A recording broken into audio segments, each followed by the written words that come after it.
Remember that quote by Julius Caesar, Veni, Vidi, Vici, meaning I came, I saw, I conquered.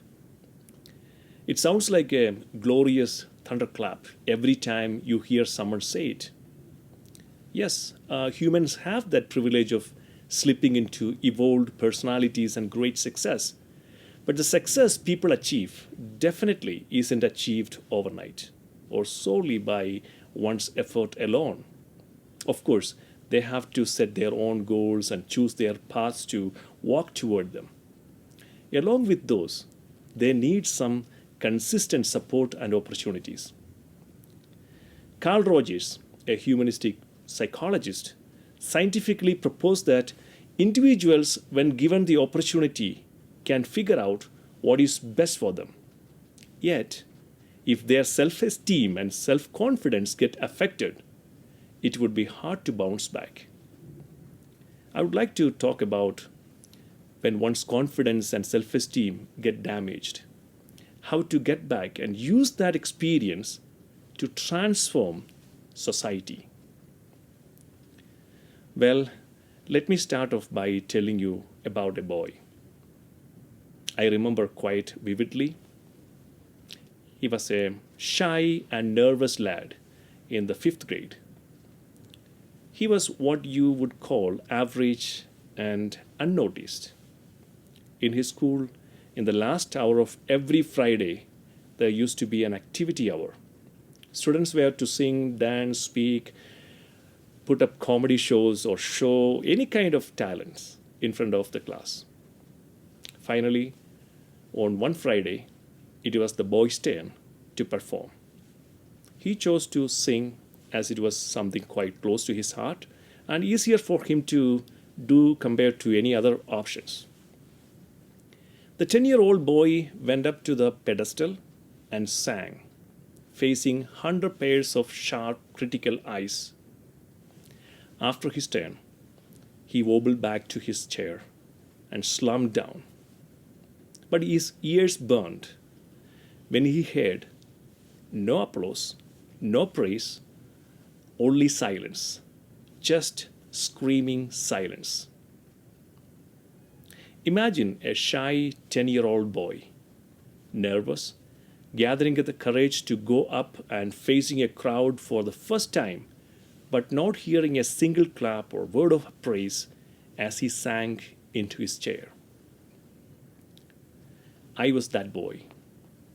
At that painful moment, I remember not wanting to sing ever again.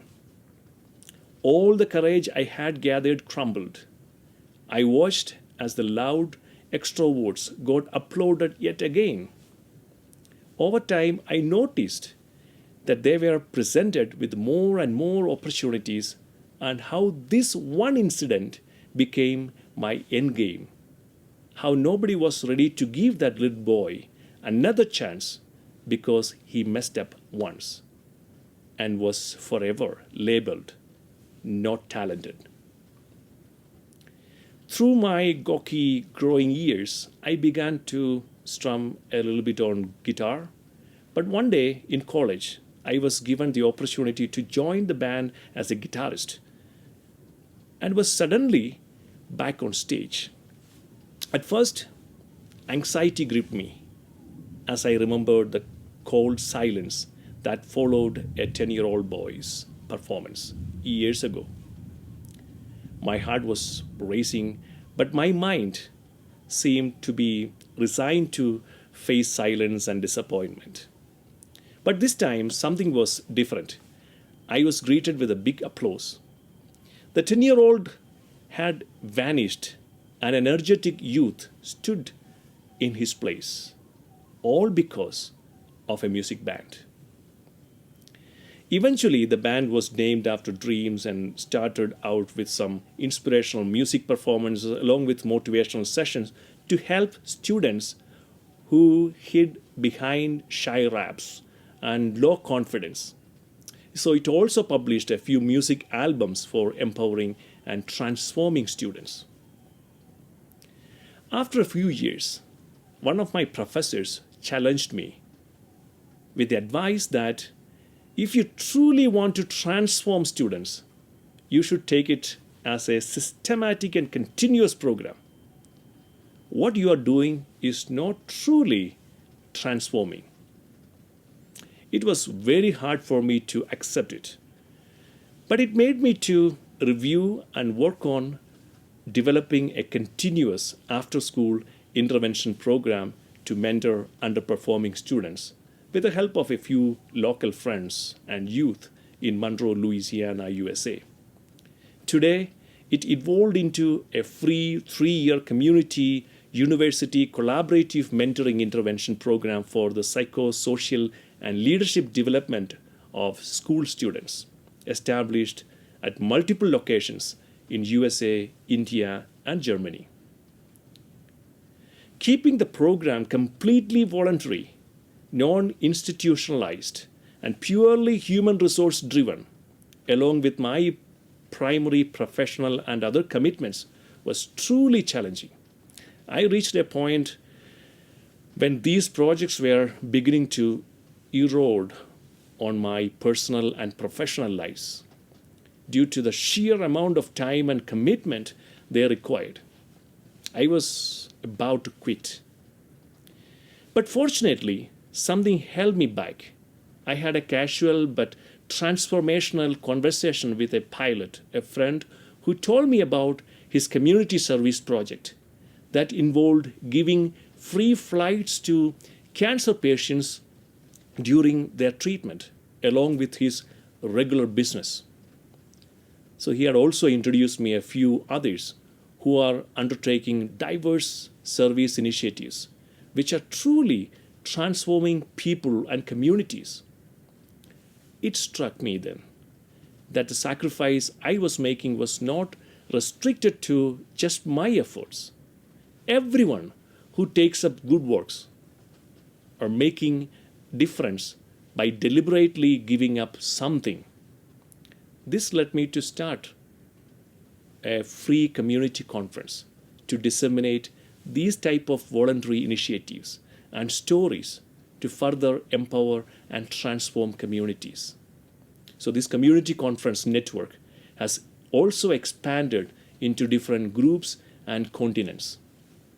Then again, the same professor critiqued my task.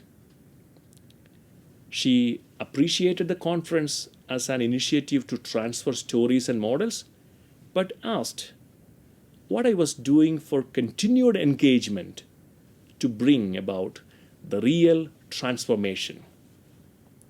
That challenging question motivated our team to initiate a virtual conversation club in which members from various diversities come together for shared learning and support for mutual personal and professional development.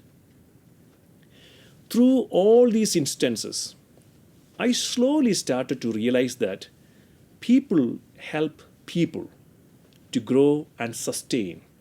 Mostly, this extra mile of service comes from those who have experienced personal challenges and exclusions. The inception of this realization came through a slow, conscious, and persistent development that led my transformation, not due to my own valor and strength, but due to people who walked into my life. I understood that real transformation is not through any epiphanic burst, but through a gradual process, through the interventions of those who touch our lives. Each and every one of us has a sad story about how life disappointed us, put us down, and gave us moments of strength and weaknesses too. Some may blame life and stagnate, while others pick themselves up and dust their hands and get moving. We may fail to realize that our personal limitations and social exclusions can be our highest power. However, we need to realize the significance of the inclusive interventions, support, and opportunities generously given by the others to work on our weakness for eventual transformation. I think we have to be sensitive to being open to people around us for this transformation, and have to be also sensitive to help others in similar situations to emerge from their cocoons. Exclusion is a painful experience that makes us suffer inequality and disadvantage with respect to opportunities and access to resources at various levels. It might be a bitter occurrence that has a ripple effect on many other aspects of our lives, along with our personal challenges and vulnerabilities. However, these challenges and social support can actually lead to building up one's resilience. Resilience does not come from rare and special qualities, but from the operation of ordinary human systems, from our relationship within the family, community, and other cultural traditions. Many studies show this underpinning of relationship between these elements. The nature of resilience arises from being included within a social support system. A resilient individual within a social support system, even under adversity, might get conditioned to aim for self-transformation, which is not immediate, as I mentioned earlier. It is a result of gradual adaptation through resilience. Self-transformation leads to realization and action that fuels the drive to help others around them and their communities. This help in others' life through opportunities and support is also known as the transformation of others. The result of such actions is a transformed community. So the evolved self would discharge a transformational leadership, impacting more revolutions in others and in society. So it would promote equity in all aspects of life, creating a community in which all the people are leaders and all the leaders are people likewise. This can be achieved not just by facing some challenges or disadvantages, but only by being socially inclusive and open to their interventions that float in and out of our lives. I would like to conclude by reiterating the significance of social support and inclusion to give us a leg up in our success journey. As Carl Rogers emphasized, anyone can reach for the sky given the opportunity and social support. That is how we build up our communities as well as society and become transformative leaders. We can repeat the famous quote with a slight twist in it. Vini mus, vidi mus, and vici mus. Translated to, we came, we saw, and we conquered. Thank you.